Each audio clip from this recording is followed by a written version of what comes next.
susundin anuman ang suliranin. Lahat ay aking kakayanin, pagkat ikaw ay kapiling. Subukin man ang panahon, mananatili sa'yo, Panginoon.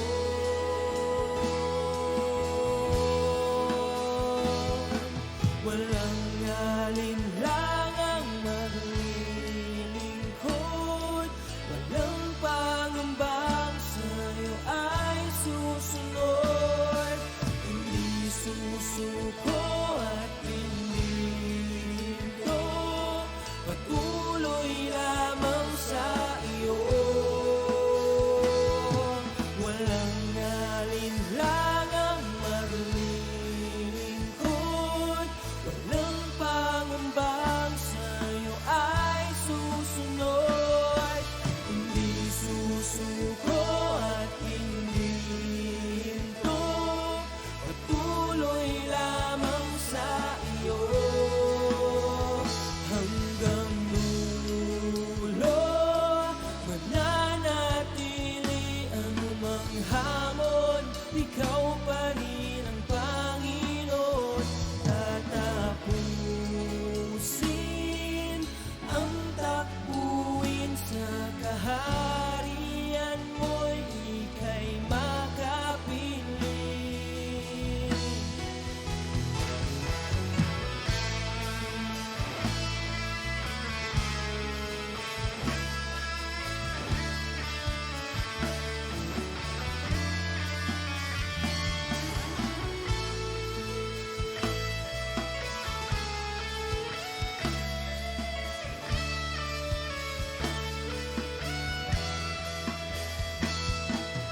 Walang alinlangang maglilingkod, walang pangambang sa'yo ay susunod. Hindi susuko at hindi hinto, patuloy lamang sa iyo. Walang alinlangang maglilingkod, walang pangambang sa'yo ay susunod. Hindi susuko at hindi hinto, Gabi po sa bawat isa. At ngayon po muli ay Wednesday. Tayo po muli ay sama-samang mag-aaral ng salita ng Diyos sa gabi pong ito. At bago po ang lahat, tayo po muna ay pangunahan po ng ating Brother Dudes para po sa ating opening prayer. Amen. Yes, so God, Lord, salamat sa gabing ito, Panginoon, at kami pinagsama-sama mo, Panginoon, para magpuri sa inyo, Lord God. Salamat sa mga kalakasang pinagkakalog nyo sa bawat isa, Panginoon. At doon po sa manunood ng live streaming, Panginoon, alam ko po na ipaparanas rin po sa kanila ang pag-ibig nyo po at presensya, Lord God. Salamat, Lord, sa bawat biyayang pinagkakalog mo po sa bawat isa, Lord God. Maraming salamat po. Kulang po ang pasasalamat sa inyo, Panginoon. In Jesus' name we pray. Amen. Sige po, sa gabi pong ito, muli tayo ay narito upang magpuri, sumamba sa ating Diyos at sama-sama po tayong magtataas ng pangalan ng ating Panginoon. Amen? Excited na po ba tayong sumamba at magpuri sa Diyos? Amen. Kaya po ihandaan natin ang ating mga papuri, ating puso sa pagsamba sa ating Diyos na buhay. Amen.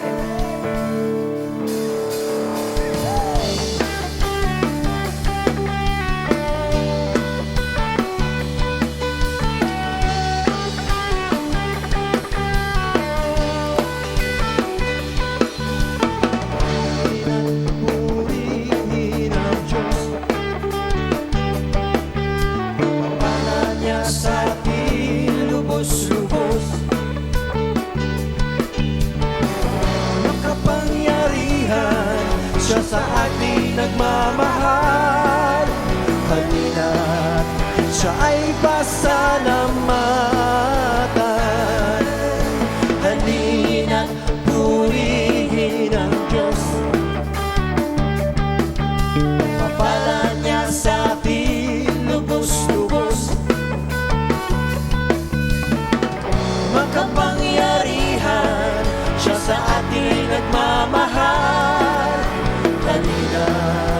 siya ay pasalamatan. Dakilang Diyos at Panginoon, maghari ka sa lahat ng panahon. Ang ngalan mo ay luwalhatin, ikaw lamang ang sasambahin.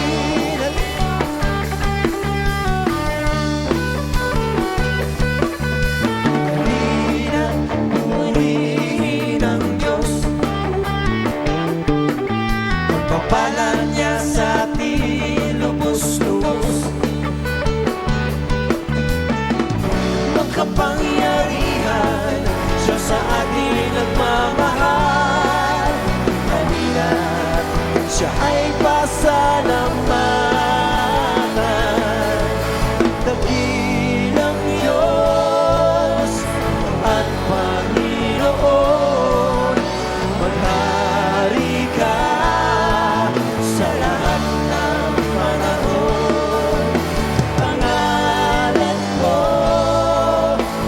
ay luwalhatin, ikaw lamang ang sasambahin.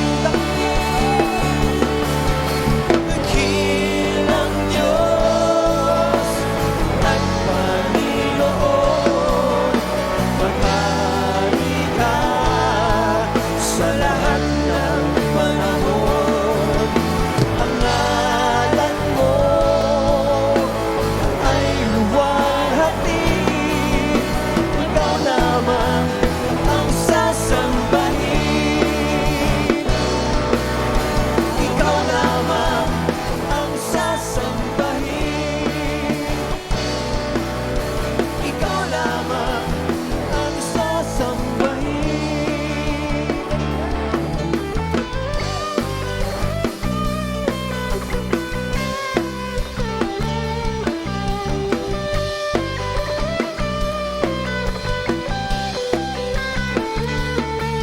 Kataas-taas ang Diyos, kami magpupuri sa'yo.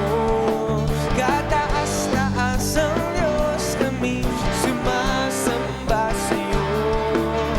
Karapat-dapat kang tumanggap ng papuri at pasasalamat. Dakila ka, kataas-taas ang Diyos. Awitin natin, kataas-taas ang Diyos. Hey! Kataas-taas ang Diyos, kami magpupuri. Kataas-taas ang Diyos, kami sumasamba sa'yo. Karapat-dapat kang tumanggap ng papuri at pasasalamat. Dakila ka, kataas-taas. Huli pa, sabihin natin, kataas-taas ang Diyos. Kataas-taas ang Diyos, kami magpupuri sa'yo. Kataas-taas ang Diyos, kami sumasamba sa'yo. Karapat-dapat kang tumanggap ng papuri at pasasalamat. Dakila ka, kataas-taas ang Diyos. Sumigaw! Sumigaw sa galak ang lahat ng nilalang. Purihin ang Diyos na may kagalakan. Sumigaw sa galak ang lahat ng nilalang. Purihin ang Diyos, purihin ang Diyos na may kagalakan. Wagas na papuri sa Kanya ay ibigay. Purihin siya, awitan siya, luwalhatin siya. Wagas na papuri sa Kanya ay ibigay. Purihin siya, awitan siya, o luwalhatin siya. Sumigaw, sumigaw sa galak ang lahat ng nilalang. Purihin ang Diyos na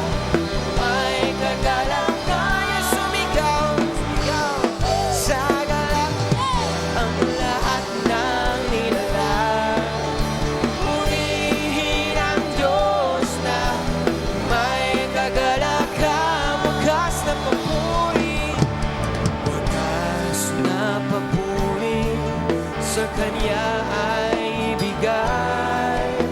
Purihin siya, awitan siya, luwalhatin siya. Wagas na papuri, wagas na papuri, sa Kanya ay ibigay. Purihin siya, awitan siya,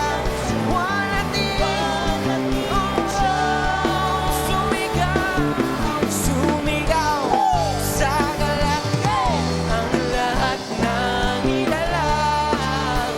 Purihin ang Diyos na may kagalak. Sumigaw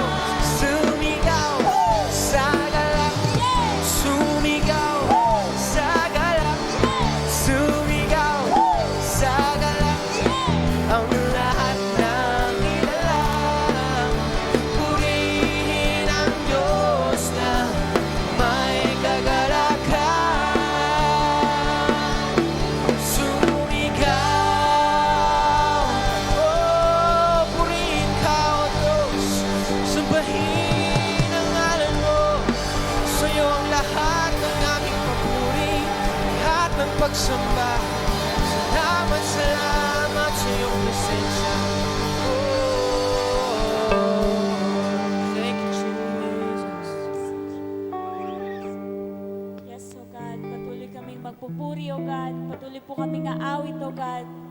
Patuloy po naming itataas at ibibigay, O God, lahat ng kaluwalhatian sa iyo lamang, O Diyos. Yes, O Jesus. Purihin ka. Purihin ka, Diyos. O, sinasamba ka namin, pinupuri.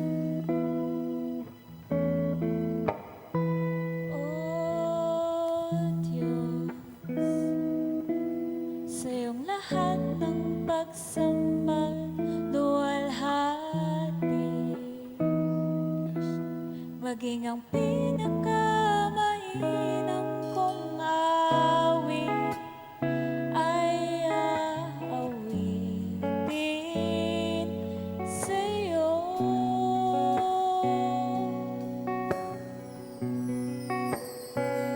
O Diyos, ang aking isipan ay pagharian mo, at sa aking puso ay hindi na maglaho tanging pag-ibig sa iyo.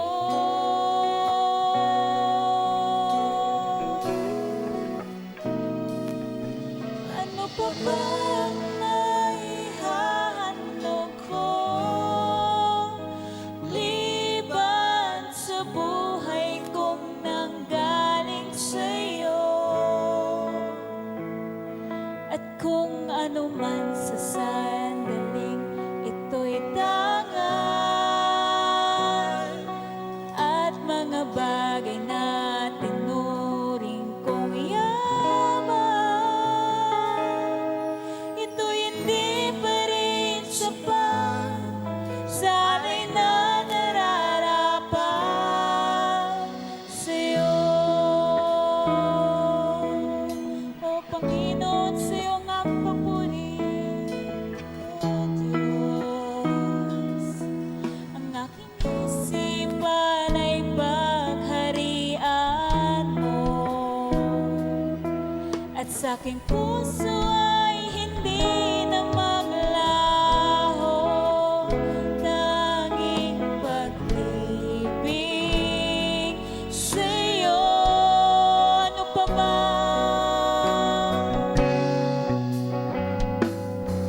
Ano pa ba ang maihahandog ko liban sa buhay kong nanggaling sa iyo?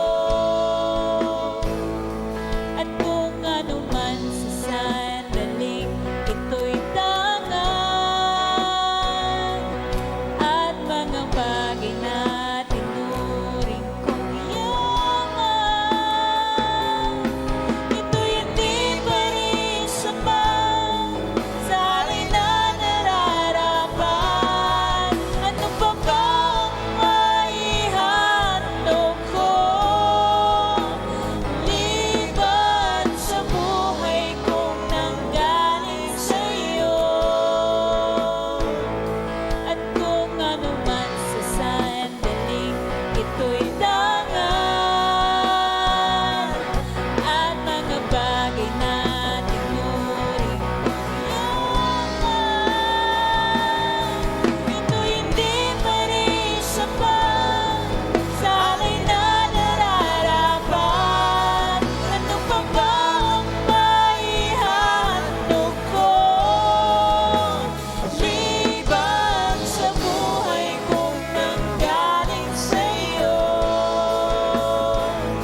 At kung ano man sa sandaling ito'y tangal at mga bagay na tinuring yaman. Ito'y hindi pa rin sapat sa aking nararapat. Ito'y hindi pa rin sapat sa aking nararapat. Ito'y hindi pa rin sapat.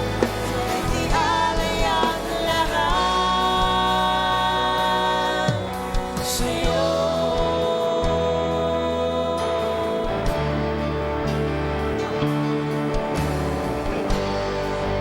Pupurihin ka, O Diyos. Ang aming alay ay pagsamba. Kaluwalhatian, buong karangalan, kapangyarihan mo'y walang katulad. Awitin natin, pupurihin ka, O Diyos. Pupurihin ka, O Diyos. Ang aming alay ay pagsamba. Ang aming alay ay pagsamba. Kaluwalhatian, buong karangalan, kapangyarihan mo'y walang katulad. Ikaw ang tunay na Diyos. Ikaw ang tunay na Diyos. Ika'y walang katulad. Ika'y nag-iisa. Ikaw lamang, wala nang iba. Sa'yo ang aming awit. Dinggin ang aming tinig. Isisigaw sa buong mundo. Muli pa pupurihin ka. Pupurihin ka, O Diyos. Ang aming alay ay pagsamba. Kaluwalhatian, buong karangalan, kapangyarihan mo'y walang katulad. Ikaw lang ang aming Diyos. Ikaw ang tunay na Diyos. Ika'y walang katulad. Ika'y nag-iisa. Ikaw lamang, wala. Sa'yo ang aming awit. Tingin mo ang aming tinig. Isisigaw sa buong mundo. Sigaw natin, ikaw ang tunay na Diyos. Ikaw ang tunay na Diyos. Ika'y walang katulad. Ika'y nag-iisa. Ikaw lamang, wala.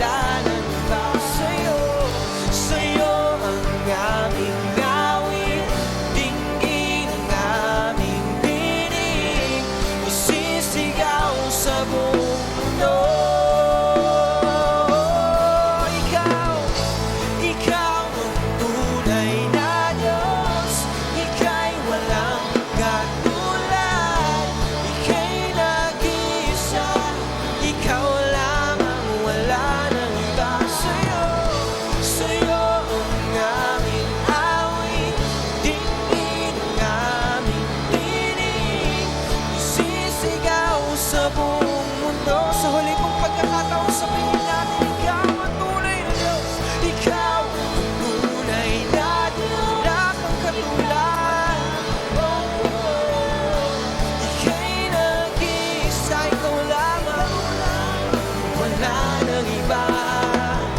Sa'yo ang aming awit, tingin ang aming tinig, isisigaw sa buong mundo. Sisigaw, isisigaw sa buong mundo. Isisigaw namin ang Diyos, isisigaw sa buong mundo. Muli pa isisigaw sa buong mundo.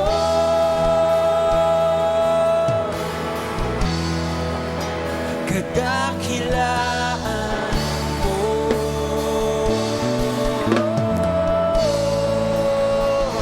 Purihin natin ang Diyos na buhay.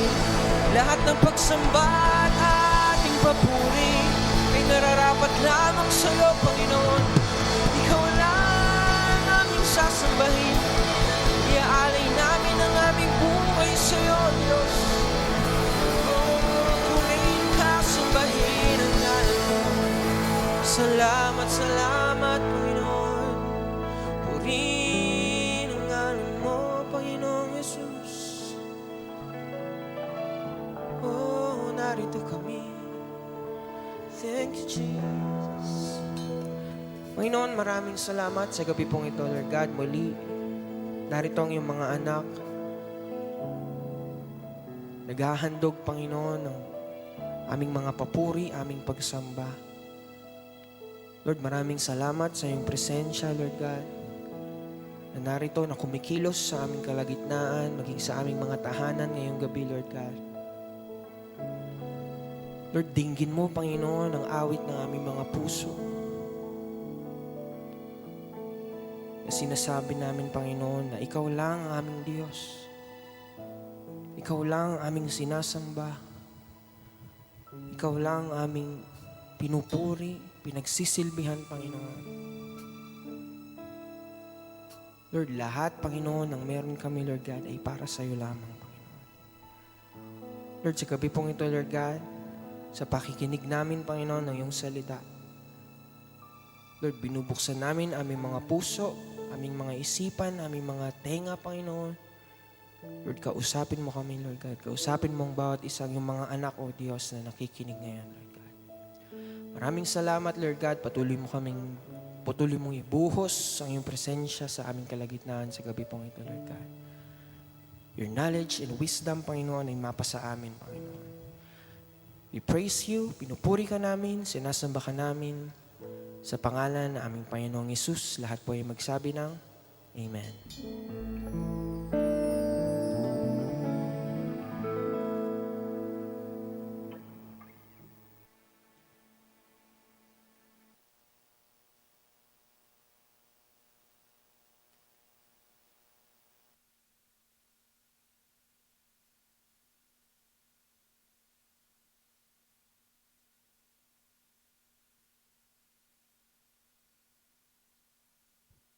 Praise the Lord.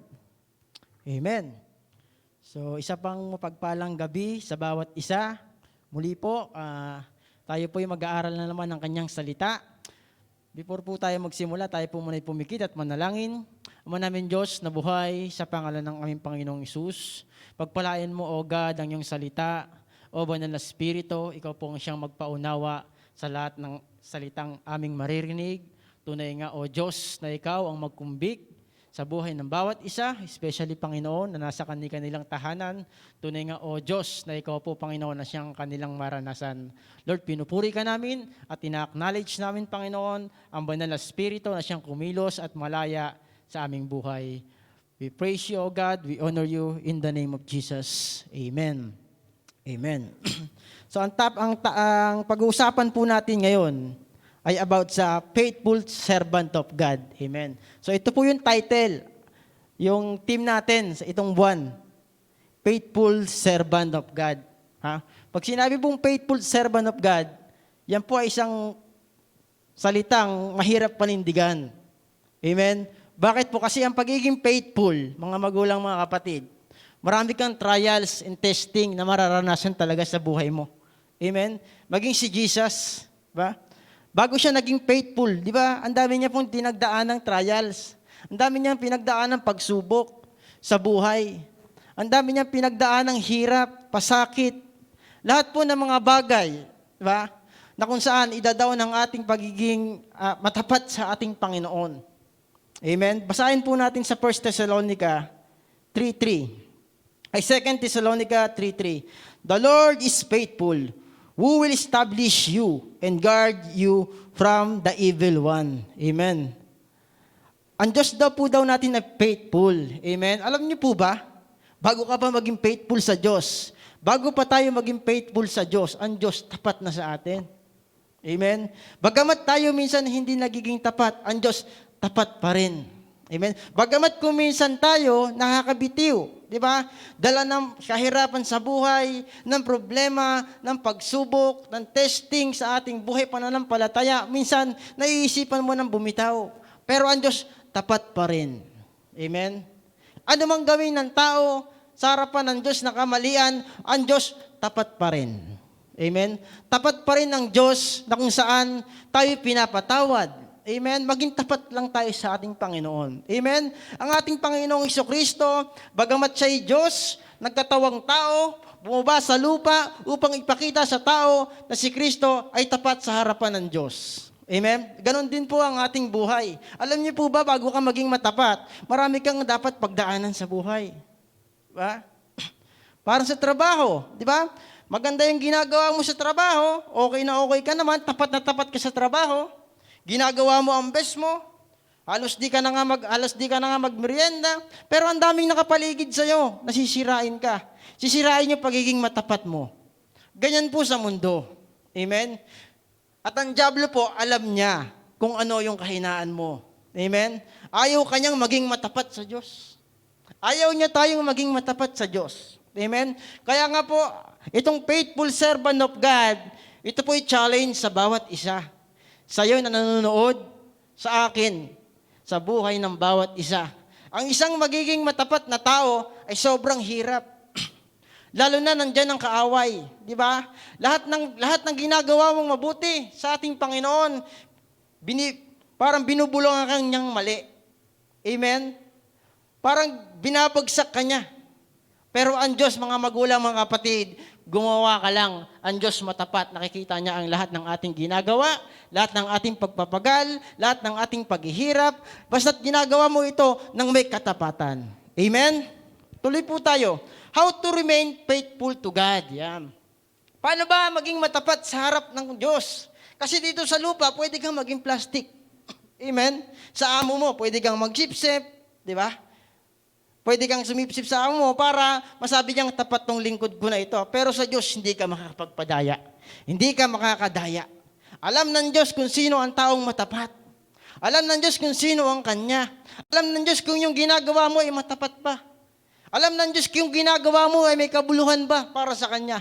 Alam po lahat ng Diyos yan. Kaya nga ang Diyos ang magre-reward sa lahat ng ating ginagawa. Diba? May nakakakita man o wala, maging matapat ka pa rin sa Panginoon. Maging matapat pa rin tayo sa ating Panginoon. Bakit?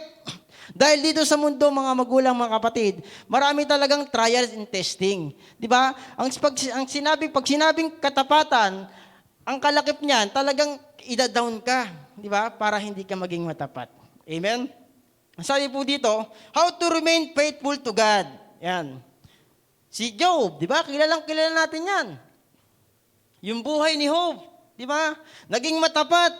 Bagamat naubos ang kanyang ari-arian, nawala ang kanyang maraming kayamanan, maging ang kanyang 10 anak, nawala na rin, namatay sa isang araw, at nagkaroon siya ng sugat mula ulo hanggang talampakan, at ang sabi niyang asawa niya, isumpa mo na ang Diyos mo, at nang ikay mamatay na.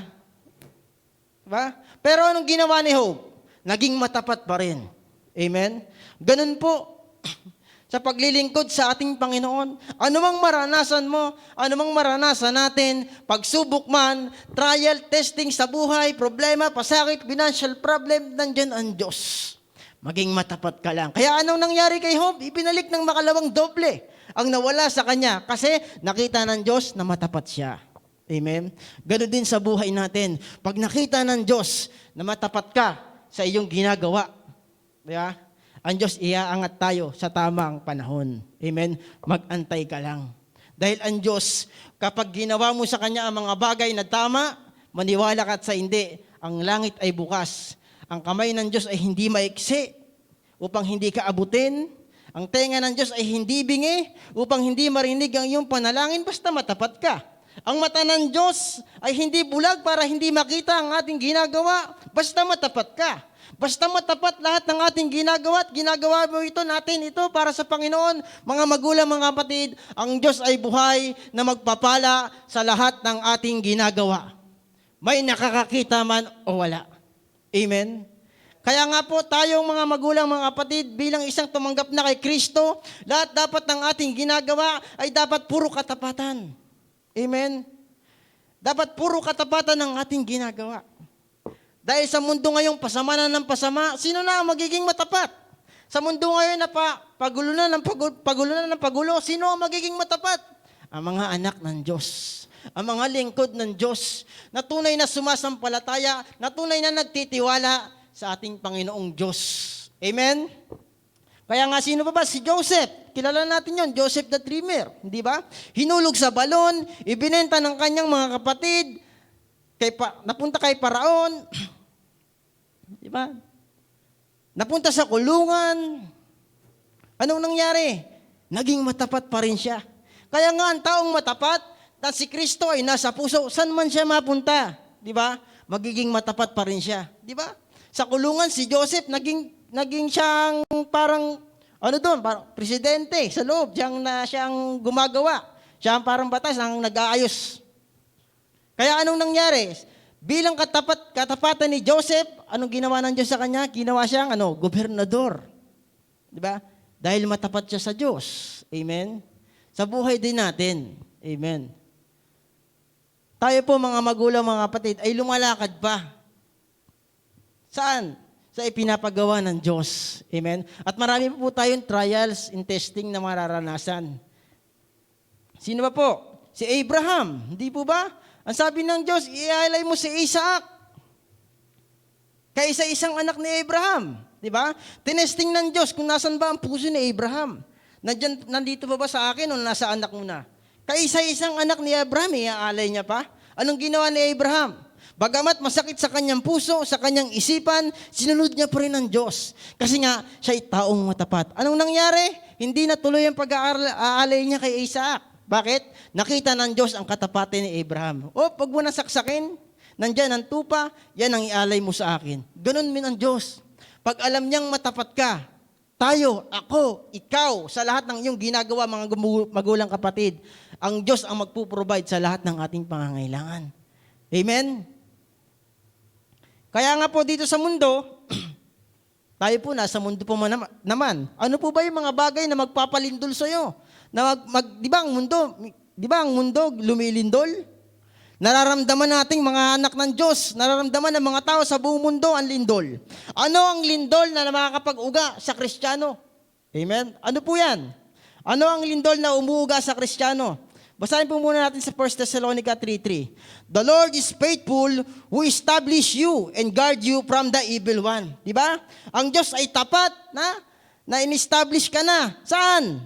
Sa evil, sa masasama. Kaya nga ang Diyos, mga magulang, mga kapatid, alam niya kung anong nangyayari sa buhay mo at guarded ka. Guarded tayo ng Diyos. Saan? Sa evil. Maging matapat ka lang sa ating Panginoon. Maging matapat lang po tayo. Katulad ni Jesus Christ. Ang sabi dito, mga pamamaraan ng kaaway para bumitiw ka sa pagiging faithful sa Diyos. Ano ba yung mga pamamaraan ng kaaway? Una, takot. Tinatakot tayo sa mundong ito. Lockdown na naman. Malapit na lockdown. May COVID pa rin. Takot ang binibigay ng kaaway sa ating puso, sa ating buhay, para yung pagiging faithful mo, mawakasan. Di ba? Para makabitiw ka sa Diyos, binibigyan ka ng espiritu ng takot. Take note kapatid, ang sabi sa Jeremiah 41:10, Fear not, for I am with you.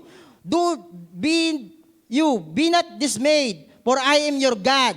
I will strengthen you and I will help you. I will uphold you with my righteous hand. Di ba? Fear not, wag daw tayong matakot. Ang Diyos daw ay sumasa atin. Di ba? Wag daw tayong madismaya.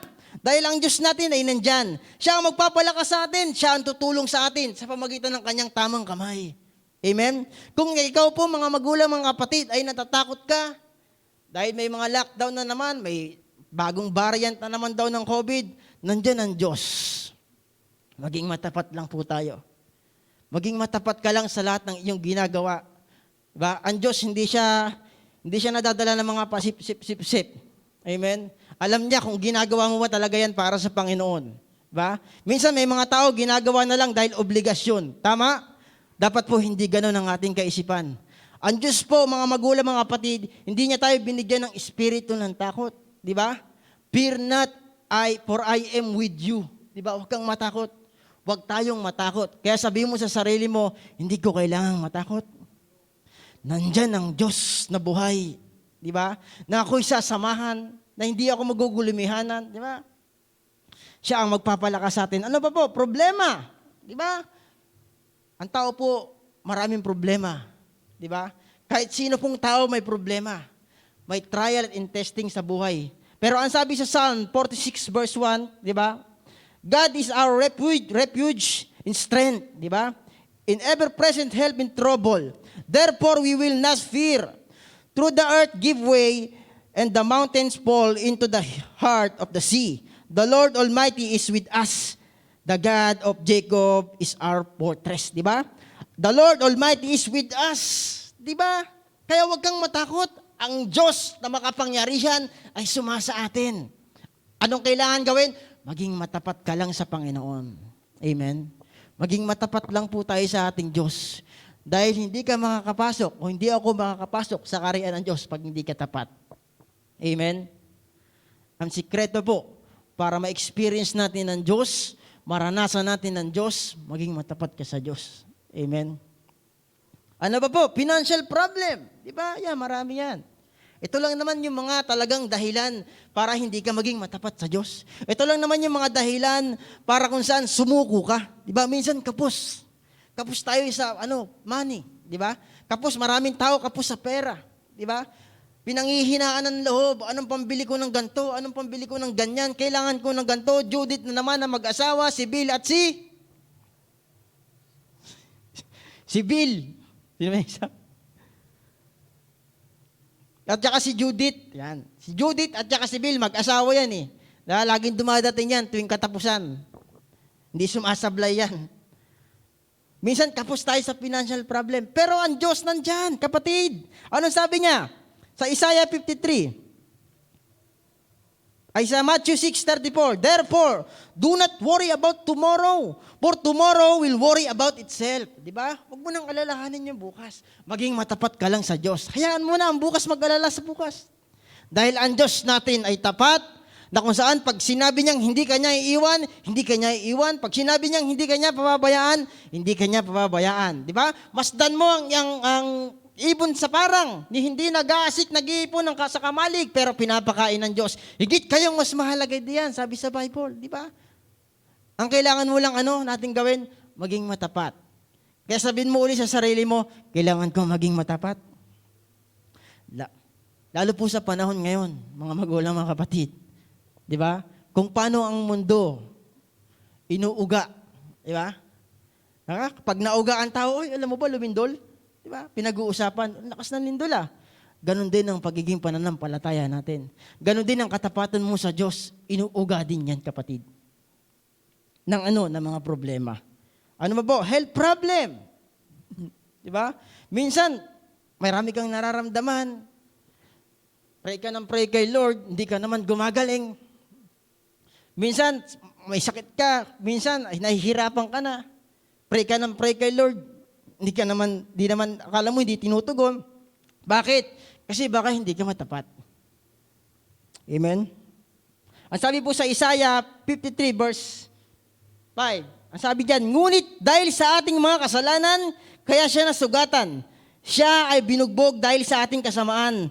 Tayo ay gumaling dahil sa pahirap na dinanas niya at sa mga hampas na kanyang tinanggap. Tayo daw po ay gumaling sa hirap na dinanas niya at sa hampas na kanyang tinanggap. Nadideklara mo ba ito? Kapag meron kang nararamdaman. Lahat po tayo may nararamdaman kasi ang ating pong katawan talaga naman pong makakaramdam yan na kung ano-ano mga bagay. kung ano-anong mga sakit. Bakit? Kasi nandito ka pa sa lupa na kung saan nakakarandas ka pa ng sakit. Amen? Pero ang Diyos may pangako, maging matapat ka lang at sa kanyang mga latay, sa kanyang hirap, ika'y gumaling na.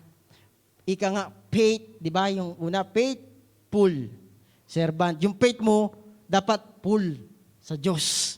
Amen? Faithful servant of God. Kaya yung pananampalataya mo, kung kulang, hindi puno, kapatid, hindi ka faithful. Kasi sabi niya na, faith, tapos full. Dapat full na full ka. Full na full ang trust mo sa Diyos. Full na full ang trust natin sa ating Panginoon. Di ba? Na kung saan, parang sinaging example ni Bishop, pag may banga, di ba? Kapag puno yan ng banga, matabig yan, hindi siya matutumba. Di ba? Kasi nga, full. Pero kapag yan ay kalahati, konti lang, pag nasagi, bagsak, mababasag, kasi kulang. Ganon din sa atin. Kapag ang pananampalataya mo sa Panginoon ay kulang, hindi puno, di ba? Hindi puno ang totally trust mo sa Diyos, kapatid. Pag maraming problema, pag maraming trial and testing sa buhay, di ba? Maaari kang bumagsak. Kasi nga, hindi faithful, hindi full. Faithful. Dapat yung faith mo, full. Full sa Panginoon. Amen? Ano ba po? Yung mga magpapabagsak sa atin. Brother and sister relationship. Yan. Ito pong pinaka-importante dito. Kapag nagkasala sa'yo si brother, ayaw mo nang umatin. Di ba? Nakalimutan mo nang yung katapatan mo sa Diyos na sinumpaan mong pangako sa Diyos na ako'y maglilingkod. Nilagay ka ng Diyos na ganyang ministry. Pagka nakaranas ka ng gantong problema sa iyong brother and sister, ayaw ko na. Quit na ako dyan.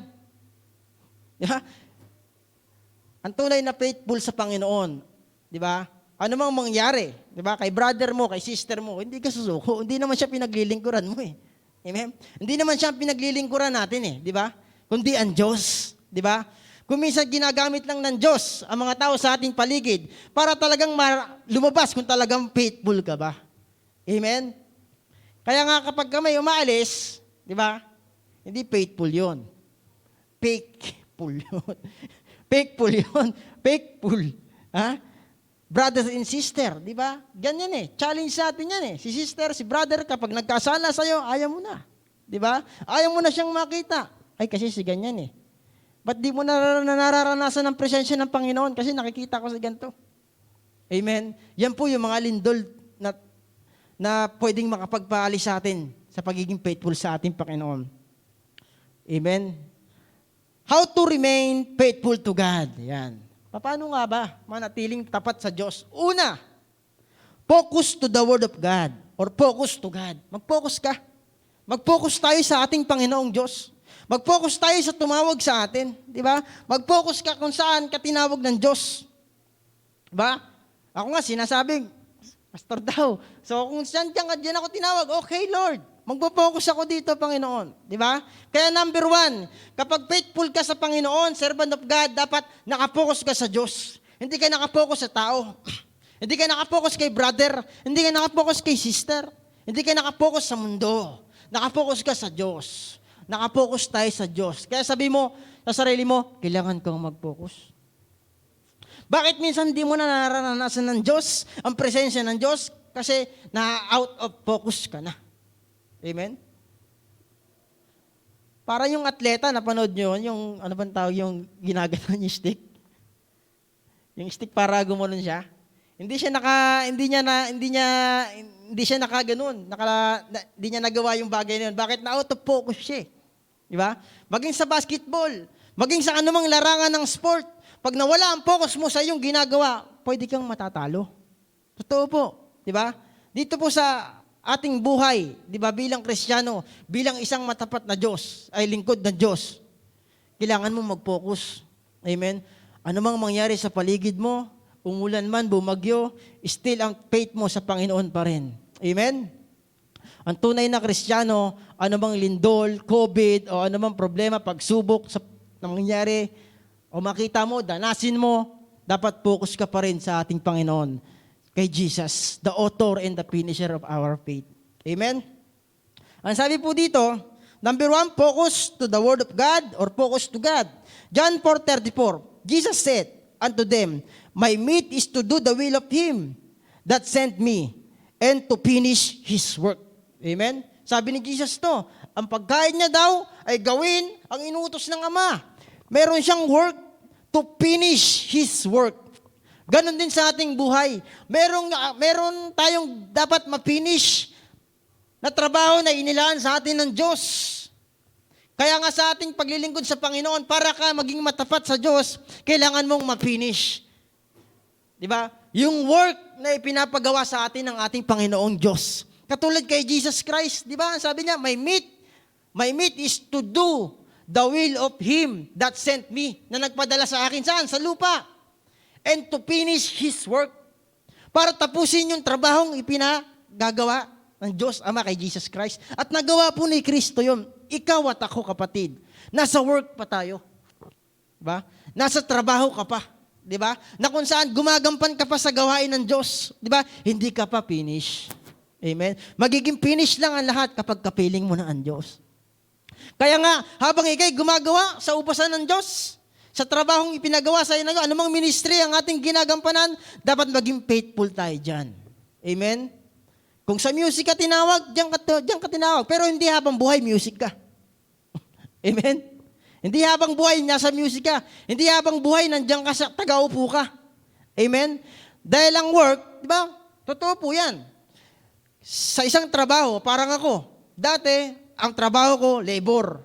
Habang tumatagal ako sa labor, umaangat, nagiging skill. Naging mason, naging karpintero, naging welder, ganun po dapat. Hindi ka mananatiling ganyan lang. Amen? Kaya nga nung si Kristo, nandito sa lupa, tinapos niya yung ipinapatrabaho sa kanya ng Diyos. Tayo po kaya, mga magulang, mga kapatid, dapat ma-finish natin yung ipinapagawa ng Diyos sa ating buhay. Amen? Amen po ba? Amen. Kaya nga nung si Kristo, sabi niya, my meat is to do the will of the Father. Di ba? Ganon din sa buhay natin. Dapat ang ating meat, o ang ating layunin, di ba? Ang ating mithiin ay matapos ang ipinapagawa sa atin ng Diyos. Kaya yung una, focus to the Word of God. Ang mundo ay nag-o-offer upang mawala ang ating focus. Totoo po yan. Ang mundo nag-o-offer din para mawala ka sa pag-focus mo sa paglilingkod sa Diyos. Amen? Alam niyo ba, si Kristo, si Jesus mismo, inoperan. Yeah? Para mawala yung focus niya sa ating Panginoong Ama. Anong sabi niya? Matthew 4:4 diyan, di ba? Kung ikaw ang Diyos, anak ng Diyos, gawin mong tinapay ang batong ito. Oh, inooperan siya. Inoperan pa siya diyan ng yaman, di ba? Lumuhod ka lang sa akin. Nakikita mo ang lahat ng iyan, ibibigay ko sa iyo yan. Di ba? Para mawala ang focus ni Kristo, inoperan siya ng dyablo. Ganon din po sa ating buhay. Minsan may mga offer ang mundo, huwag ka na pumunta dyan, dito ka na lang sa bahay. Matulog ka na lang. May offer siya. Masarap naman talagang pakiramdam matulog. Masarap naman talagang pakiramdam manood ng TV. Masarap naman talagang ang pakiramdam na nasa bahay ka lang naglalaro-laro ng games. Masarap naman talaga ang pakiramdam na nasa bahay ka lang, mga magulang, mga kapatid, nakaupo at nakataas ang iyong paa at nanonood ng television at ang bida ay si Cardo na walang katapusan. Sobrang salap po noon. Yun po yung ino-offer ng mundo na imbis na nasa gawain ka, gusto niya na dito ka lang sa mundo. Magmasarap ka lang dyan, upo-upo ka lang dyan. Yun yung ino-offer para mawala ka sa focus sa paglilingkod sa Panginoon. Amen? Si Jesus Christ din po, Diyos na siya, mga magulang, mga kapatid, inoperan din ng dyablo. Ikaw pa kaya? Tayo pa kaya? Di ba? Kaya kung hindi ka mananatiling focus sa Panginoon, sa paglilingkod sa Panginoon, mawawala ang atensyon mo sa Diyos. Mababaling ito sa mundo. Kaya nga sabi sa Romans, di ba, do not conform to this world. Be transformed by renewing of your mind. Di ba? Kasi ang mundo, i-operan ka talaga niya. Amen ba? I-operan ka talaga niya na mawala ka sa ministry. Sa kinagagalawan mo sa work ng Diyos na ibinigay sa'yo. Di ba? Kaya nga si Jesus Christ, alam niya yung truth. Di ba? Ano sabi niya? Lumayas ka, Satanas. Huwag mong subukin ang Panginoon mong Diyos. Di ba? Pinalayas niya. Kung alam mo ang truth, mga magulang, mga kapatid, hindi ka mananatiling nakaupo. Hindi ka mananatiling nakahiga. Di ba? Kapag may gawain, pupunta ka talaga. Amen? Kasi yun na po yung buhay natin. Di ba? At naranasan ko yan. Napunta ako sa Tugigaraw 1 buwan. Parang na-dry ako doon. Pag uwi ko, talagang hinahanap ko ang presensya ng Diyos. Kaya nga si Kristo, nung tinutok siya, dahil alam niya ang truth, nilabanan niya ang lie. Ang kasinungalingan ng dyablo. Di ba? Kasi ang mundo, kapatid, ooperan ka niya. Kaya kung hindi ka nakapokus sa paglilingkod sa Panginoon, di ba? Kung hindi ka nakapokus, di ba? Ang sarili mo, sa salita ng Diyos, mawawala ka talaga. Di ba? Mawawala ka sa tama mong daanan. Kaya nga sabi, di ba, Romans 12, basahin na po natin. Romans 12:2, do not be conformed to this world, but be transformed by renewing of your mind, that by testing you may discern what is the will of God, what is good and acceptable and perfect. Di ba? Huwag na tayong kumpurme sa mundong ito. Kasi mawawala ka sa focus. Diyos o mundo. Bagamat nasa mundo ka, pero yung isipan mo, nakarenew doon sa langit. Amen? Renew nga eh. At parang naturo ko na po ito nung nakaraan dito, di ba? Sa mundo, yung lisensya mo, pag nirenew mo, ilan? 5 years lang. May expiration. Pero pag nirenew mo ang iyong kaisipan, hindi dito sa lupa, kundi doon sa langit, walang expiration yun, kapatid. Hindi ka mawawala sa focus, di ba? Ang focus mo talaga, ang sabi ni Kristo, my meat is to do the will of God. Yun yung focus mo. Gawin to finish His work na ibinigay sa'yo, sa akin, sa bawat isa. Ang pangalawa po, set our mind to God. Di ba? Para manatili kang faithful sa Diyos. Iset mo ang isipan mo doon sa langit, huwag dito sa lupa. Dahil pag dito sa lupa nakasit ang isipan mo, syempre, uunahin mo trabaho. Paano ka kikita? Paano mo mapoprovide ang pangangailangan ng iyong mga anak? Di ba? Yun po yung mga nakaset ang isipan dito sa mundo. Pero kapag nakaset ang isipan mo dun sa langit, iniisip mo palagi, ay may punta ako dun, may gawain. Paano mong magagampanan ang pinapagawa ng Diyos sa buhay mo? Yun po yung nakaset ang isipan dun sa langit. Kung paano mong magagawa ang pinapagawa ng Diyos sa buhay mo. Amen? Yung una, focus ka. Yung pangalawa, iset mo. Di ba? Iset mo yung isipan mo doon sa langit. Sino ba ang nasa langit? Ang ating Panginoong Diyos. Na kung saan nagbigay sa atin ng task, ng work to finish. Di ba? To finish ang pinapagawa niya sa ating buhay. Kaya nga kung hindi mo isiset ang iyong isipan doon sa langit, kapatid, madadaya ka ng kaaway. Di ba? Dahil dito sa mundo, nandito si Satan. Nandito ang dyablo. Di ba? Ibinabago niya yung setting ng isipan mo dito sa mundo. Para ang gawin mo na setting, yung pang mundo. Di ba? Pero kapag ang isipan mo, palagi mong isineset, palagi mong pinapaalalahanan ng iyong isipan sa mga bagay sa langit, ang gagawin mo, yung panlangit. Kahit nandito ka pa sa lupa. Amen? Ang sabi sa Colossians 3:1, set your mind on the things that are above, not on things that are on the earth. Di ba? Set your mind on things that are above, dun sa langit. Not on things that are on the earth. Wag daw sa things dito sa lupa. Bakit? Yung mga things kasi dito sa lupa, bagamat magaganda, di ba? Ang sarap pakikinggan, ang sarap damihin, lahat yun may expiration. Lahat yun may kakupasan. Lahat yun ay may hangganan. Di ba? Pinakamagandang cellphone, 3 years, 4 years from now, wala na ang value niya. Di ba? Sasakyan na pinakamaganda. Ano bang pinakamaganda sa sasakyan? Mercedes-Benz o kung ano man. 3 years from now, binili mo ng brand new latest model, 2020, 21, di ba? 5 years from now, wala na ang value na. Yun yung mga things dito sa lupa, may hangganan, may expiration, pero kung ang set mo, doon sa langit yung isipan mo, walang expiration yan. Di ba? Palaging magaganda yan. Kaya nga sabi ni Lord, the love of God is new every morning. Palaging bago. Di ba? Kada umaga. Pero yung pag ang sasakyan, binili mo, cellphone, binili mo, ngayon lang bago yan. Binili mo, bago Bukas, hindi na bago yan. Hawakan mo na Pero ang Diyos, ang sabi niya, the love of God is new every morning. Araw-araw, umaga, bago ang pag-ibig ng Diyos. Na-experience mo ba? Dahil kung hindi mo na-experience, mga magulang, mga kapatid, magtanong ka sa Diyos. Amen? Ang sabi po sa mga taga-Pilipos, 4:8, bilang pagtatapos mga kapatid, dapat maging laman ng inyong isip ang mga bagay na karapat-dapat at kapuri-puri. Mga bagay na totoo, marangal, matuwid, malinis, kaibig-ibig at galang-galang. Yan ang sabi, mga kapatid. Bilang pagtatapos, maging laman ng inyong isipan ano? Mga bagay na karapat-dapat. Huwag kang magpapapasok sa isipan mo ng hindi karapat-dapat. Dahil ang diablo nagpapapasok din dyan sa isipan mo ng pangit na bagay na hindi karapat-dapat. Kapag ang pumasok sa isipan mo, bagay na hindi karapat-dapat, yan yung gagawin mo. At pag gumawa ka, hindi din karapat-dapat sa harapan ng Diyos. Kaya nga, iisipin mo palagi yung karapat-dapat. Para ang gagawin mo ano? Karapat-dapat sa harapan at sa paningin ng Diyos. Amen? Kaya nga sabi dito, mga bagay na karapat-dapat, kapuri-puri. Yan ang palagi nating isipin habang nandito tayo sa mundo, habang gumagawa tayo sa work na ipinapagawa ng Diyos sa atin. Di ba? Dapat kapuri-puri palagi. Di ba? Palagi kang pinupuri ng Diyos. Magabagay na totoo. Yan ang isipin natin.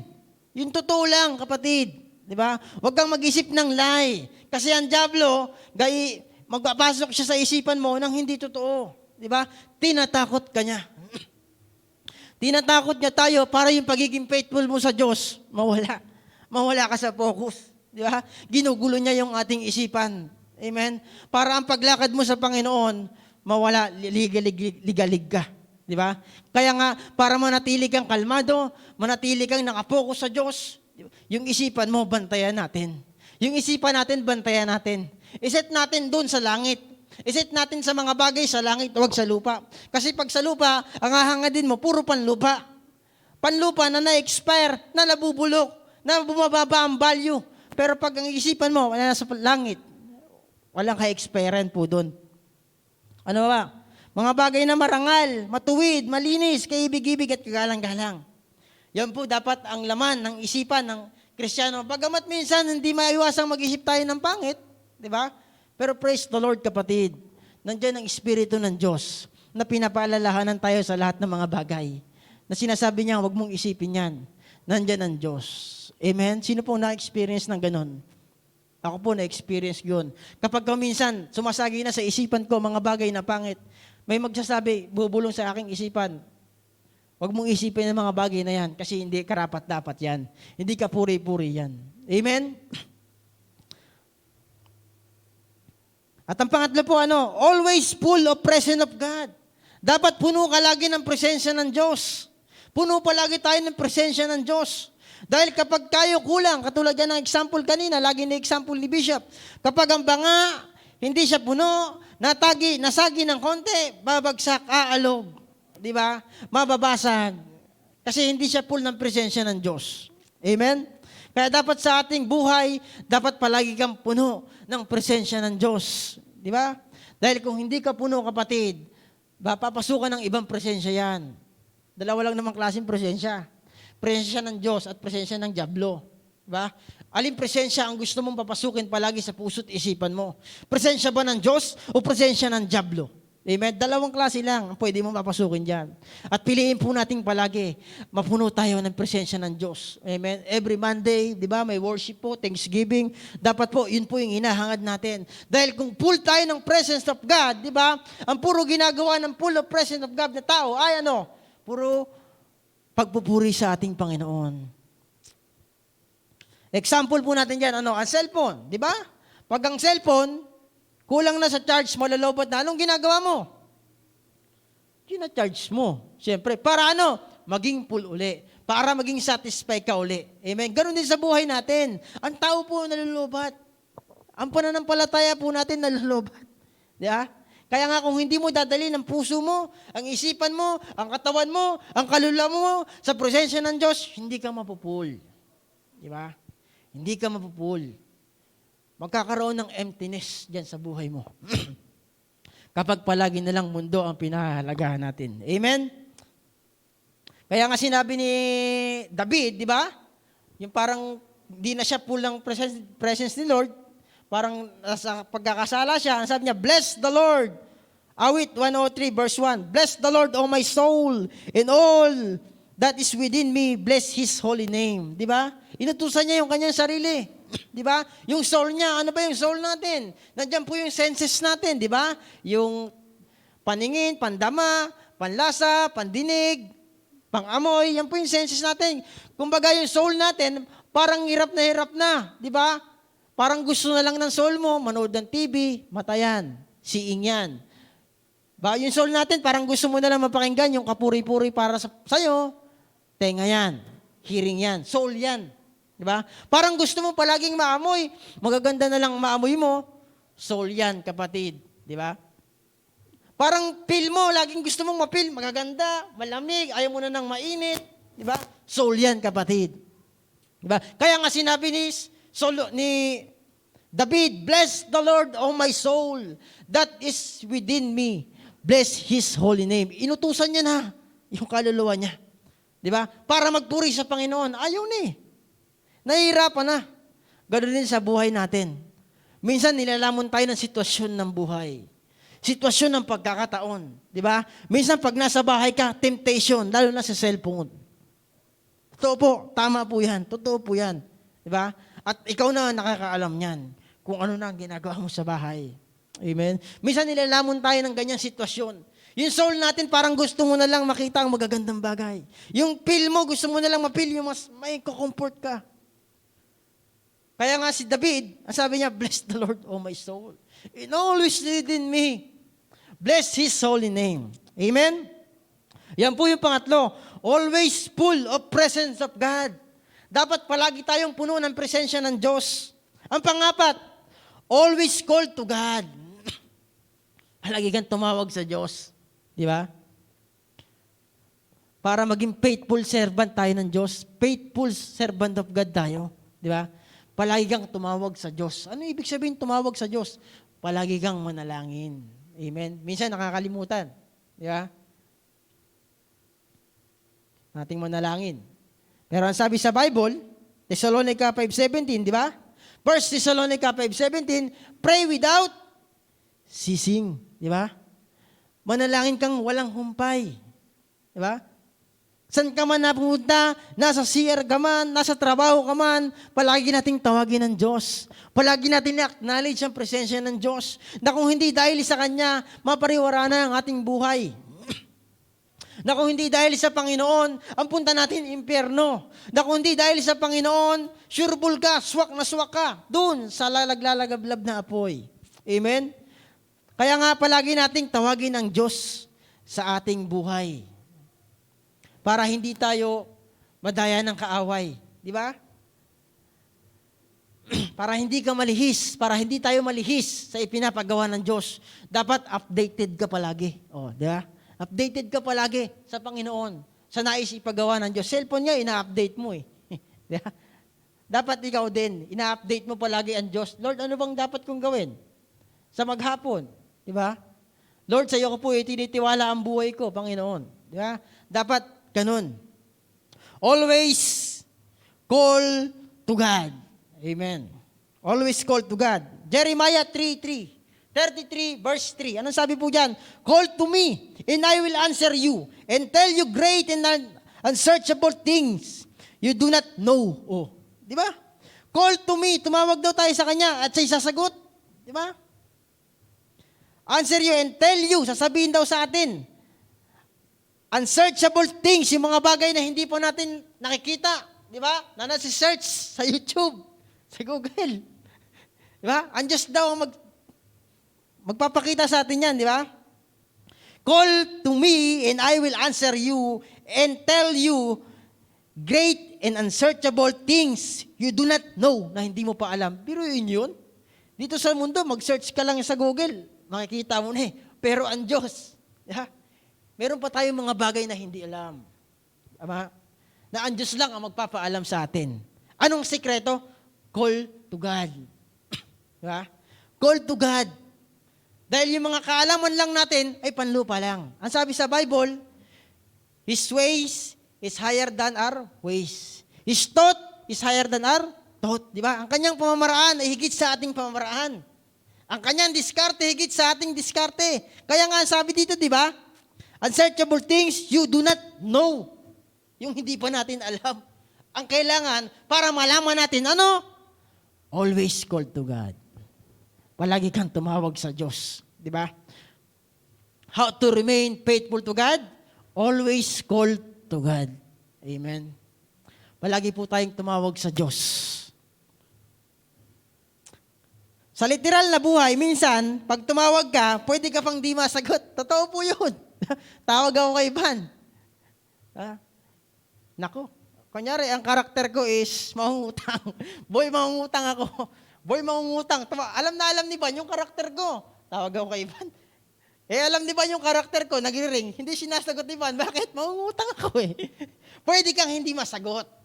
Pero sa Diyos, pag tumawag ka, palagi kang sasagutin. Amen? Always call to God. Di ba? Dito sa mundo, pag alam ng karakter mo, pag tumawag ka sa isang tao, pwede kang hindi sagutin. Ay, mangungutang na naman to. Ay, problema na naman yung isasabihin yan. Pwede kang hindi sagutin. Nagbibingi-bingi yan. Di ba? Sinong nangyari sa buhay niyang ganon? Di ba? Pag may tumatawag sa'yo, alam natin yan. Pag si Bishop tumatawag to, trabaho na naman to. Ayun, sagutin.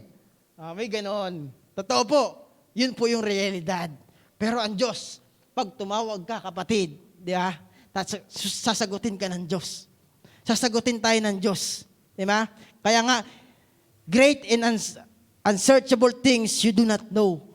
Malalaman natin yung mga hindi pa natin alam kapag tumawag tayo sa ating Panginoon. Amen? At ang panlima po, last na po itong panlima, be humble. Yan. Manatili tayong mapagpakumbaba para manatili tayong faithful sa Panginoon.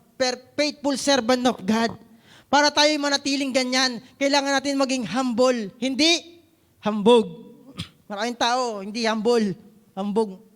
Dahil sobrang dami ng kaalaman sa kanyang isipan, sobrang galing niya sa mundo. Meron siyang pinag-aralan, hindi na humble. Hambog na. Si Jesus Christ nga, Diyos. Nagkatawang tao. Diba? Hinubad ang kanyang pagiging Diyos. Bumaba galing sa langit, bumaba sa lupa. Grabing pag-humble yun. Galing ng langit, bumaba pa sa lupa. At hindi lang basta-bastang bumaba sa lupa. Diba? Kundi siya pa ang naglingkod, imbis siya ang paglingkuran. Diba? Ganun po yung ginawa ng Diyos. Ganun po yung ginawa ni Jesus Christ. Naging magpagpakumbaba siya. Diba? Hanggang sa kanyang kamatayan sa krus. Tama. Amen? Dahil si Kristo nung sinusuntok, tinatadyakan, sinisipa, di ba? Binabato, hinagupitan latigo, humble pa rin. Tutusin, pwede niyang pababain yung mga anghel sa langit, pagpapatayin lahat ng tao. Anong ginawa niya? Naging humble pa rin siya. Kasi alam niya, my meat is to do the will of God. Kaya nga, hindi niya sinabing, amat, pababayin mo na. Nahihirapan na ako, hindi. Kasi alam niya yung task niya. Alam niya yung work niya. Nang bumaba siya sa lupa, dapat ganun din tayo. Pag alam mo yung work mo, di ba? Sa ministry mo, hindi ka basta-basta bababa. Kasi ang Diyos ang nagbigay sa iyo yan. Amen? Hindi si Bishop ang nagbigay sa atin yan. Ang Diyos ang nagbigay sa atin ng lahat ng ginagampanan mo ngayon. Amen? Ng lahat ng ginagampanan natin ngayon. Ang Diyos po ang nagbigay po niyan. Kaya nga po sa ating buhay, napaka-importante yung panlima. Maging humble tayo. Di ba? Kahit anong pagtaas mo, kapag ikay tinataas na ng Diyos, manatili ka pa rin nasa baba. Dahil kapag gano'n ang ating kaisipan at ang ating puso, maniwala ka't kapatid. Ang sabi sa Biblia, ang nagpapakamataas ay binababagsak. Ang nagpapakababa ay itinataas. Nasaan ka? Nandun ka ba sa bababa o nandun ka na sa taas? Dapat palagi kang nasa bababa. Tayo nasa mababa.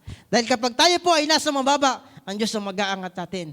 Dahil mananatili tayong faithful sa Panginoon. Yung faith natin, full na full ang trust natin sa Diyos. Amen? Yan po yung panlima. Be humble, wag hambog. James 4:10. Humble yourself before the Lord, and He will exalt you. Di ba? Humble yourself before the Lord, and He will exalt you. Siya ang magtataas sa atin. Hayaan natin ang Diyos ang magtaas sa atin, mga magulang, mga kapatid. At darating ang araw, kapag sa work na binigay sa atin ng Diyos, diyan ka na pagkatiwalaan, maniwala ka sa hindi. Itataas tayo ng Diyos. Amen? Antayin na lang po natin yon, mga magulang, mga kapatid. Amen? Kaya nga ang Diyos, di ba, may po si Bishop, yung Alpha, Delta, di ba? Don't worry to Delta. Ay, Tama? Delta. Dahil nandyan naman ang Alpha at Omega. Andito, ang Diyos ang nagsimula sa iyo, ang Diyos din ang tatapos. Amen? Dahil sabi niya, I am the Alpha and the Omega. Diba? Ang pasimula at ang patapos. Kung ang Diyos sinimulan ka, ang Diyos din ang tatapos sa atin.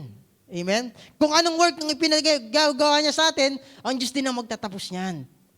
Kaya nga faithful servant eh. Amen? Ang sabi sa Revelation 22 verse 13, I am the Alpha and the Omega, the first and the last, the beginning and the end. Di ba? Siya daw ang Alpha at ang Omega, the first and the last, the beginning and the end.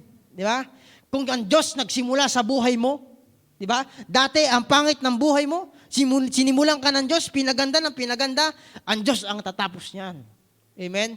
Kaya nga sa ating ministry, sa ating ginagawang ministry, kung diyan ka inilagay ng Diyos, ang Diyos nagsimula diyan sa buhay mo, ang Diyos ang tatapos niyan. Amen? Kasi siya nga daw po ang Alpha at Omega. The beginning in the end. Kung ang Diyos nagsimula sa atin, siya rin ang tatapos niyan. Kaya no need to worry nga naman talaga. Hindi natin kailangan mag-worry. Kasi ang Diyos ang magtatapos sa lahat ng kanyang sinimulan. Ang sabi po sa Isaiah 48 verse 12, listen to me, O Jacob, even Israel, whom I called, I am He. I am the first and I am also the last. O, di ba? Listen to me, Jacob. Even Israel. Palitan mo yung Israel ang pangalan mo. Even Joseph. Oh, ganda pangalan, Joseph. Dodong. Even Dodong. Whom I called. Di ba? Tumawag sa'yo. Di ba? I am He. I am the first. I am also the last. Di ba? Wala nang iba. Kaya kung paano nagsimula ang Diyos sa buhay ko at sa buhay mo, kapatid, maniwala ka at sa hindi, ang ending yan, sobrang ganda. Dahil siya nagsimula eh. Di ba? Meron ba namang sinimula ng Diyos na pangit? Pero ang totoo, nagsisimula talaga tayo sa pangit. Amen? At pinapaganda ng Diyos. Amen. Kaya nga, no need to worry. Stay faithful. Di ba? Keep focus. Di ba? Do not quit. Do not stop. Move forward. Oh, di ba? No need to worry. Stay faithful. Keep focus. Do not quit. Do not stop. Move forward.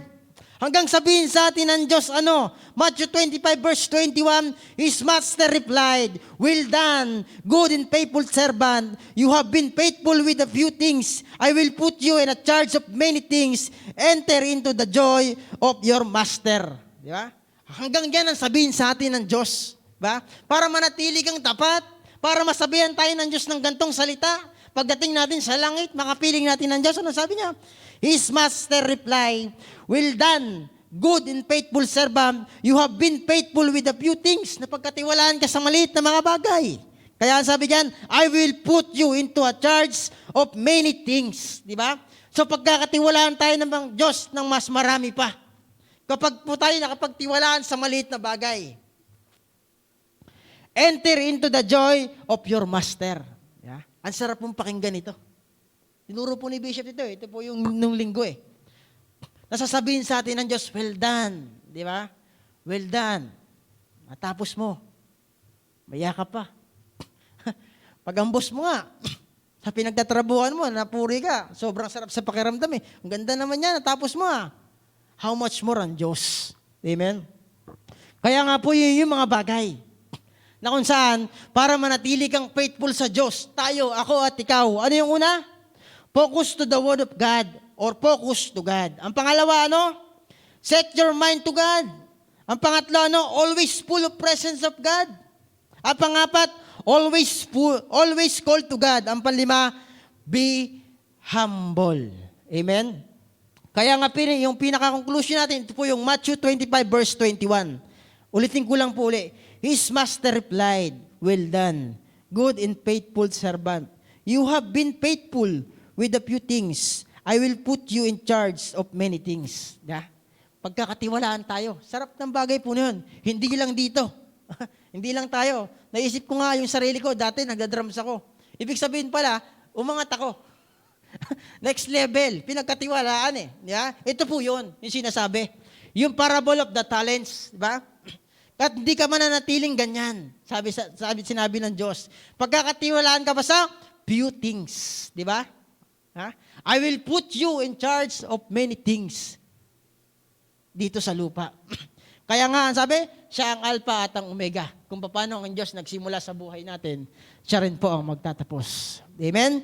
Kaya nga po, yun yung 5 bagay na kung saan mananatili tayong focus sa paglilingkod sa Diyos para maging faithful servant tayo ng Diyos. Di ba? Kaya nga sa ating buhay, kapatid, napaka-importanting tandaan natin yan. Yung focus, yung set mo, yung mind mo, dapat always full ka ng presence ng Panginoon at always call to God, be humble, not humbug. Amen? So tayo po yung manalangin. Ama namin Diyos na buhay, sa pangalan ng aming Panginoong Isus, Lord, salamat o God sa iyong salita na aming narinig, Panginoon, na aming napakinggan. Lord, dalangin ko, Panginoon, ang mga bagay na ito'y maisa pamuhay namin, O Diyos. In the name of Jesus, Lord, kung meron man mga nanghihina, Panginoon, kung meron man, Panginoon, na dumadanas ng problema at pagsubok sa buhay, O God, Lord, itouch mo po, Panginoon, ang kanilang buhay. In the name of Jesus, ikaw po, Panginoon, ang isang magmaniobra ng lahat ng kanilang nararamdaman. Natunay nga, O Diyos, na ang kanilang focus ay sa iyo lamang, Panginoon. Lord, salamat na marami, O God, sapagkat ikaw ang nagsimula sa aming buhay, ikaw din ang magtatapos nito, Panginoon. Lord, in the name of Jesus, salamat sa iyo mga biyaya, sa mga pagpapalang aming pang mararanasan, at dalangin ko, O Diyos, na kami po'y samahan mo at pangunahan mo sa lahat ng aming gagawin sa mundong ito. Tunay nga, O Diyos, na sa iyo namin inilalagak ang aming buhay, ang aming pananampalataya, ang aming pagtitiwala, ay sa iyo lamang, wala nang iba, Panginoon. Ano mang mangyari, ano mang lindol, ano mang sakuna, ano mang pagputok ng bulkan, ano mang mga delta na yan, ano mang COVID na yan, still, ang tiwala namin ay nasa iyo pa rin, Panginoon. Bakit? Sapagkat ikaw po ang tumawag at pumili sa amin. Lord, salamat. Kami po, Panginoon, ay pagtingin mo, Panginoon, kami maging karapat-dapat sa ministring ibinigay mo sa aming buhay. At tunay nga, O Diyos, na magampanan namin ito, Panginoon, na merong mapagpakumbabang puso, na nagtitiwala sa iyo, na nagtitiwala sa kapamaraanan mo, na nagtitiwala, Panginoon, sa pamantayan mo, O God. Lord, salamat. We entrust everything, Panginoon, sa iyo, O God. Even, O God, ang aming pamilya, Panginoon. Even, Panginoon, ang aming mga financial, Panginoon. Ang lahat ng aming health, Lord. In the name of Jesus, kung meron man may mga karamdaman, sa pangalan ni Jesus ay gumaling na in the name of Jesus. Lord, salamat sa mga kanilang tahanan. Sila po'y pagpalain mo, Panginoon. Ano man ang kanilang nararamdaman, ano man ang kanilang dinadanas, Lord, katagpuin mo po sila, Panginoon. Lord, in the name of Jesus, ang kamay mo'y hindi maiksi upang hindi sila abutin, Panginoon. Kami po'y nagkakaisa at nagtitiwala sa iyo na ikaw ay may ginawa na sa aming buhay. Lord, salamat. Kulang ang mga magagandang bagay na salita upang ihayag at cast sa aming buhay, Panginoon. We praise you, Lord. We honor you in the name of Jesus. Amen and amen and amen. Amen. Sige po, muli po nating awitan ng ating Panginoon. So ito pong awitin na ito, minsan parang nagiging closing song natin. Pero kung nanamnamin po natin yung sinasabi ng kantang ito, sabi po doon na, Panginoon, narito ang buhay ko. Gamitin mo. Ang puso ko ibibigay ko sa iyo. Amen? So kaya awitin po natin dito ng buong puso. Sa iyo ang papuri at pasasalamat aming Diyos.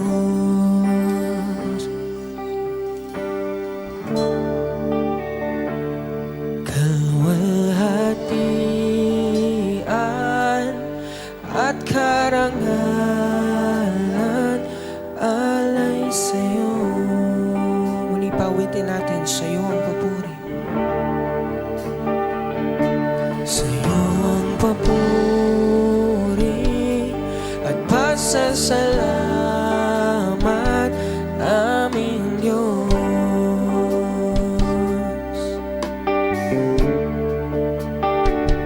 Kalwalhati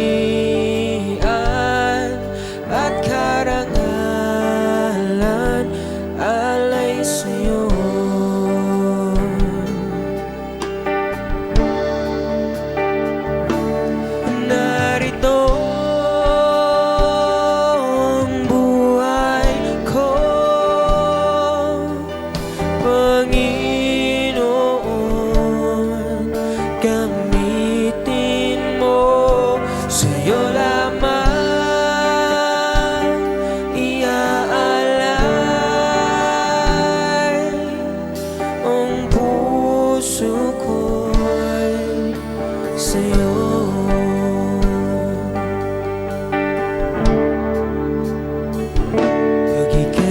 kasama, o ano ang ligayang nadarama.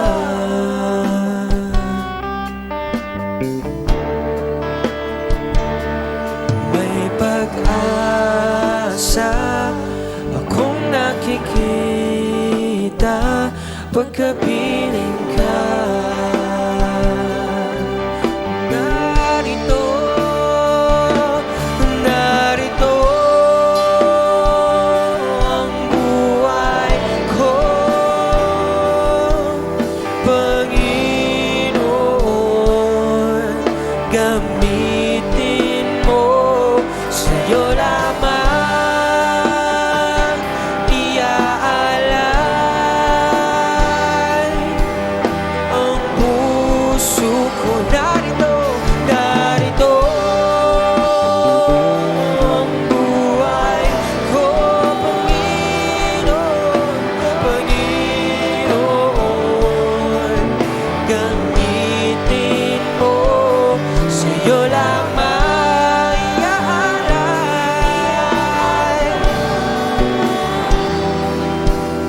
ang narito, narito ang buhay ko, Panginoon. Gamitin mo, sa'yo lamang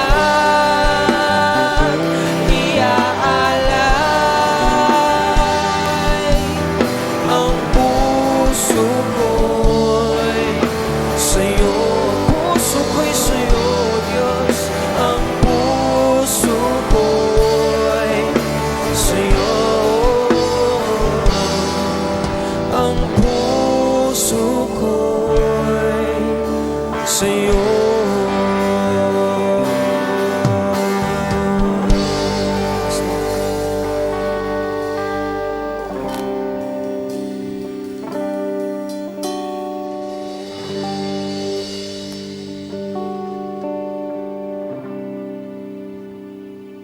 Amen. Dako po tayo sa malaking gawain, sa pagbibigay. Amen. Katulad po ng nabanggit po ni ang pinag-aralan po natin kanina no, nabanggit po ni Pastor Dong Ilorde na yung mag-remain ng pagiging faithful natin. No. Isa po sa isang requirements para maging faithful po tayong servant ng Panginoon, dapat po faithful giver po tayo. Dapat faithful tithers po tayo. Di ba? Dapat po yung pagbibigay natin, kung gusto mong maging faithful servant, kailangan faithful giver ka, faithful tithers ka. Hindi ka magiging qualified na faithful servant kung ikaw mismo, alam mo sarili mo, hindi ka marunong magbigay sa Panginoon. Amen. Basahin ko lang po yung 2 Corinthians 9:7-8 po. Ang bawat isa ay dapat magbigay ayon sa sariling pasya, maluwag sa loob at di napipilitan lamang, sapagkat iniibig ng Diyos ang kusang nagbibigay ng may kagalakan. Amen. Ano po yung sabi 7? Ang bawat isa ay dapat magbigay na naayon sa ating pasya, di ba? Nang naayon sa ating puso, maluwag sa loob at di napipilitan lamang. Amen. Kung tayo po ay magbibigay na may sama ng loob at hindi po kaloob-loob o hindi po yung puso natin ay alanganin pa sa pagbibigay, wag na lang po natin ibigay. Baka po magkasala pa po tayo sa ating pagbibigay sa Panginoon. Ano po ba ang sabi sa 7? Kapag nagbigay ka ng maluwag sa loob, ano sabi sa 8? Sa verse 8 po, magagawa ng Diyos na pasaganahin kayo sa lahat ng bagay at higit pa sa inyong pangangailangan upang may magamit kayo sa pagkakawang gawa. Amen. Kapag tayo nagbibigay na may kusang loob at hindi napipilitan, magagawa daw po ng Diyos na pasaganahin ang ating buhay. Amen. Gusto po ba natin na sumagana ang ating buhay? Amen. Kung gusto po natin sumagana, magbigay po tayo na nang-ayon sa ating puso. At kung gusto po natin maging faithful servant, katulad po na pinag-aralan natin, maging faithful giver, faithful tithers po tayo. Para masabihan po tayo ng Diyos kapag tapos na, well done, good and faithful servant. Hindi po kapag, ang masama po nito, pag hindi po tayo faithful sa Panginoon, baka sabihin po ng Diyos na, you're done, ikaw lang. You're done, bad and not faithful servant, di ba? Kailangan maging faithful tayo para sabihan tayo ng Diyos, well done. good and faithful servant, no? Para makapasok po tayo sa kaharian ng Diyos. Amen. Kapag hindi po tayo naging faithful sa Panginoon, pinagnanakawan po natin ang Diyos. Amen. At wag po nating hayaan na pagnakawan po natin ang Diyos, kasi Diyos po yun. Kung nakawan mo nga yung kapatid mo, magulang mo, masama na. Diyos pa kaya na may-ari ng lahat ng lupa. Amen. Kaya tayo po yung manalangin sa ating pagbibigay. Lord, marami pong salamat, Panginoon, sa iyong katuruan, na mensahe, Panginoon, na tumimo sa aming puso. At Lord, sa iyong katuruan na pagiging sa amin, pagiging faithful servant sa iyo, Panginoon. Tunay nga, Panginoon, ay magawa namin, Panginoon, sa pagbibigay, O God. At Lord, sa aming pagbibigay, ito'y maluwag sa aming puso, Panginoon, at di nabibigatan, O God. At tunay nga, Panginoon, ang mga anak mo, Panginoon, na magbibigay, O Lord, na pagpalain mo sila, Panginoon, ibalik mo sa kanila siksik, liglig at umaapaw. Dahil sabi mo salita, Panginoon, ang nagbibigay ng maluwag sa puso, O God, ay magagawa mong pasaganahin, Panginoon, ang aming pamumuhay, Panginoon. Kaya naman, Panginoon, kami nagbibigay ng naayon sa aming puso na masaya at hindi masip sa dibdib, Panginoon, kundi maluwag sa aming loob, Panginoon, pagbibigay na ito, O God. Salamat, Panginoon, sa iyong papurit pagsamba, sa tayong pangalang anak ko si Jesus. Amen.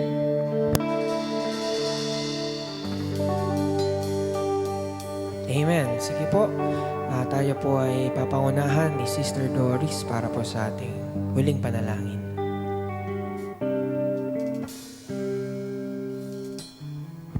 Oh Lord, hallelujah, hallelujah, Lord Jesus, oh Lord God. Lord, thank you Jesus, Lord God, sa gabing ito, Panginoon, sa iyong mga salita. Panginoon, hallelujah, hallelujah, Lord Jesus, Lord God. Thank you, Lord Jesus, Lord God, sa buhay ni Pastor Dong, Panginoon. Maraming salamat, Lord Jesus, Lord God, sa pagbigay mo sa kanya ng knowledge and wisdom, Lord God, upang pa-share sa amin ang iyong salita, Lord Jesus, Lord God. Oh Lord, hallelujah, hallelujah, Lord Jesus, Lord God. Help us to be a faithful servant in your presence, oh Lord Jesus, Lord God. Oh Lord, hallelujah. Set our mind in focus in your word, Lord Jesus, Lord God. Teach us, oh Lord Jesus, Lord God, and how to be humble, Lord Jesus, Lord God. Teach us how to to call upon your name, Lord Jesus, Lord God. We pray, Lord Jesus, Lord God, that this service, Lord Jesus, Lord God, na makarating, Panginoon, sa mga tao ngayon, Panginoon, nakaranas ngayon ng Panginoon ng takot, ng family problems, Lord Jesus, Lord God, ng health problem, Lord Jesus, Lord God. Hallelujah, hallelujah, Lord Jesus, Lord God, upang, Panginoon, ito'y makarating sa kanila, to be encouraged them, Lord Jesus, Lord God, na kailangan ka nila, Panginoon. We are nothing without you, Panginoon, Lord Jesus, hallelujah. Thank you for your presence, Lord Jesus, Lord God. Thank you, Lord Jesus, Lord God. Thank you, hallelujah, hallelujah, Lord Jesus, oh Lord God. We ask this in Jesus' name. Amen, amen. Amen. Magandang gabi po sa bawat isa. Tayo po muli ay magkita-kita sa Friday po. Meron po ulit tayong morning devotion at sa gabi po, patuloy tayong magbabad sa presensya ng ating Diyos sa ating pong soaking. So, maraming salamat po at God bless po sa bawat isa. Amen.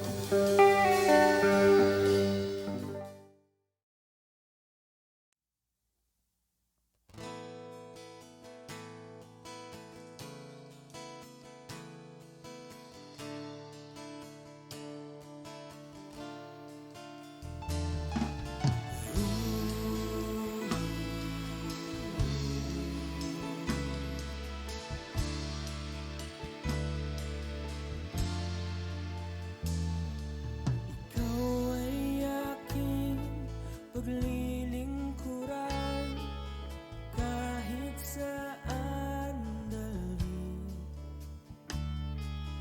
Ikaw ay lagi kong susundin, anuman ang suliranin.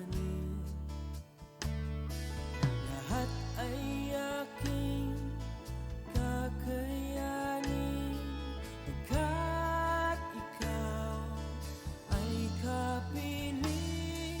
Subukin man ang panahon, mananatili sa'yo, Panginoon.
Hindi